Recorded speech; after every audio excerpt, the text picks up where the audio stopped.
je suis un illettré. Je parle beaucoup de langues, mais je ne sais pas écrire. Je ne sais pas écrire dans aucune langue vraiment. Ouais. Mais j'ai fait des images depuis très très tôt. J'ai fait des images avec un appareil photo. J'étais photographe. Et les rapports charnels, j'aime beaucoup cette idée des rapports charnels parce que c'est vrai que la chose que j'ai aimé le plus, c'est la révélation de l'image, développer l'image, révéler l'image et tout. J'ai passé mes nuits comme ça à faire des images. Et donc je pense que ça a créé une relation que pour moi l'image n'est pas, l'image c'est quelque chose qui se fait. Ouais. Et donc c'est ça les rapports charnels. C'est-à-dire pour moi l'image c'est une fabrication. Okay.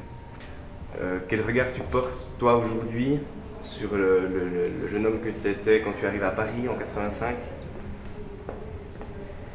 Très sûr de moi, arrogant, j'étais sûr que je invente à zéro.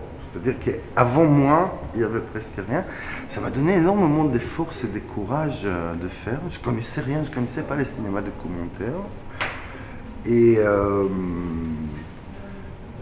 j'ai commencé par quelque chose qui, d'une façon intuitive, est l'attitude de commandant. C'est-à-dire, j'ai filmé des pauvres, j'ai filmé des victimes, j'ai filmé des gens, voilà, que c'est moi qui avais la force devant eux. Mais ce jeune homme qui est arrivé à Paris, en plus, c'était quelqu'un qui avait beaucoup d'illusions, qui croyait que Paris et la France, les pays de liberté, égalité, fraternité, tolérance, etc., etc. Je découvrais que c'est un petit peu de slogan, voilà, et tout. Donc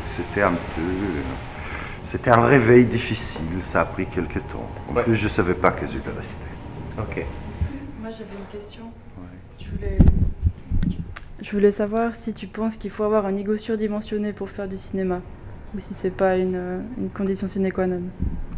Je pense que si on fait du cinéma, on a un ego surdimensionné, mais malheureusement, il ne faut pas avoir un ego surdimensionné. Mais voilà, on fait du cinéma, il y a quelque chose qui est voilà, je suis là et je parle vers là-bas. Je ne sais pas si c'est un ego, mais ça peut être même parfois les contraires.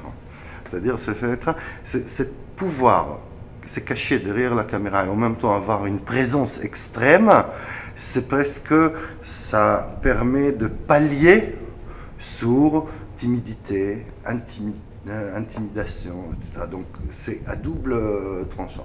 Quoi qu'il en soit sur cette histoire d'ego surdimensionné, de prendre l'espace, je pense qu'il faut lutter contre ça. Partir de la conscience que oui, en effet, et en même temps, c'est-à-dire l'idée que moi j'ai des choses à dire. Il faut avoir un sacré ego. Moi j'ai des choses à dire. En même temps, il faut lutter contre ça en permanence. Lutter comme contre n'importe quel privilège. C'est-à-dire lutter contre le fait que je suis un homme. Je sais que c'est un privilège dans une société patriarcale dominée par les hommes, etc. etc. Ben, il faut lutter. Et c'est réduire tout le temps, c'est réduire, laisser la place. Et donc, moi, c'est laisser la place au spectateur de penser, n'est pas penser pour le spectateur, par exemple. Enfin, les cinémas. Cinéma, les grands cinémas de fiction, c'est quoi tout Hollywood? Quand on était tous petits, et on était tous petits, on a tous joué à ces jeux dans lesquels on se cache derrière un mur et que quelqu'un passe et fait « waouh », n'est-ce pas? Eh bien, c'est ça Hollywood. Pensez à tous les scénarios, c'est comment faire les waouh, la surprise. Ça, même un gamin de 3 ans sait le faire. Voilà. Parce que les choses, c'est sortir de ça. Faire waouh, faire ah, que j'aurais peur, faire pleurer, faire machin. Ça, un gamin de 3 ans sait le faire. Faire penser les autres, ça, c'est un travail déjà plus compliqué. Donc, finalement, tu ne te sens pas plus intelligent par rapport à l'ego surdimensionné que le spectateur que tu vises, en fait? J'ai un ego surdimensionné parce que justement, ça c'est dans les cadres d'une psychoanalyse, parlant de ma mère archéologue, mon père architecte, on pourra en arriver à pourquoi j'ai un ego surdimensionné. Mais la question d'intelligence est une question différente. Moi, d'abord, et mon principe et mon point de départ, c'est j'y crois à l'égalité des intelligences. Je ne crois pas qu'il y a des gens plus intelligents que les autres. autres. Je regarde des gens qui ont plus de savoir que les autres. Je pense qu'il y a des gens plus privilégiés que des autres. Mais je ne pense pas que la question de l'intelligence, la possibilité de comprendre, n'est pas différente entre les physiciens nucléaires et les vendeurs de courgettes sur le marché. Mais c'est le point de départ. Et c'est pour ça que je ne m'adresse pas à la compréhension, c'est-à-dire, le premier spectateur, c'est moi. Si moi je comprends, tout le monde comprend. C'est pas, je suis plus intelligent, je suis aussi intelligent que les autres. En fait, sur ce qu'on disait l'autre jour, quand on était à table et qu'on parlait du cinéma de Godard, et puis que je disais que c'était un cinéma élitiste, là, il y a quand même une égalité d'intelligence, c'est difficile de... C'est pas que le cinéma de Godard il est élitiste. C'est pas le cinéma. Moi j'ai dit, mais ça c'est justement, tous ceux qui écrivent sur la majorité de ceux qui écrivent sur le cinéma de Godard parlent de cinéma de Godard, parlent d'un point de vue comme si eux ils ont compris. Mais la question, c'est-à-dire, est-ce qu'on peut voir un film de Godard comme une comédie? Est-ce qu'on peut voir un film de Godard comme la sonorité de la poésie? Est-ce qu'on peut voir Godard comme les plaisirs des images, etc. C'est-à-dire, la question, ce n'est pas comprendre ce que Godard voulait dire. La question, c'est qu'est-ce que moi, ça me fait comprendre. Est-ce que ça m'évoque quelque chose? Si ça m'endort, il y a problème. Si ça me réveille, c'est autre chose. Si ça me met en colère, la question, ce n'est pas comprendre ce que Godard dit, mais c'est poser la question, qui est exactement la question que si on compare à ce cinéma non intelligent, non complexe, qui est le cinéma américain d'action et tout, ça c'est un cinéma qui pose aucune question, il y a toutes les réponses, c'est boum, trach, machin. Godard, c'est un cinéma de l'économie de là, on se dit, mais au fond, qu'est-ce qu'il veut? Qu'est-ce qu'il veut dire?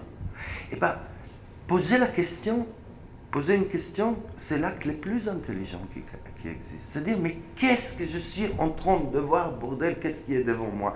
C'est exactement la question qu'on se pose rarement. C'est tout le temps de réponses. Tout le temps on a des réponses. Mais la question elle-même, c'est poser la question, mais qu'est-ce que je vois? Qu'est-ce que je regarde?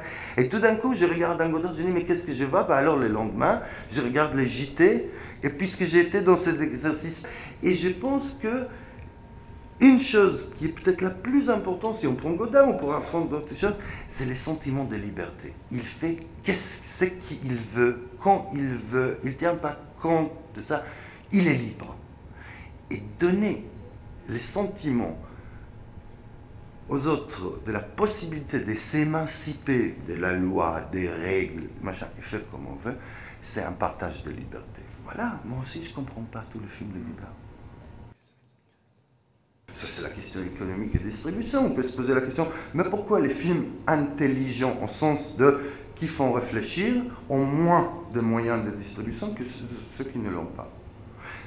C'est la question qui dépasse le cinéma. Pourquoi la connerie a plus de place dans notre monde que l'intelligence? Parce que les gens pensants sont dangereux. Les gens qui pensent sont dangereux pour l'ordre social.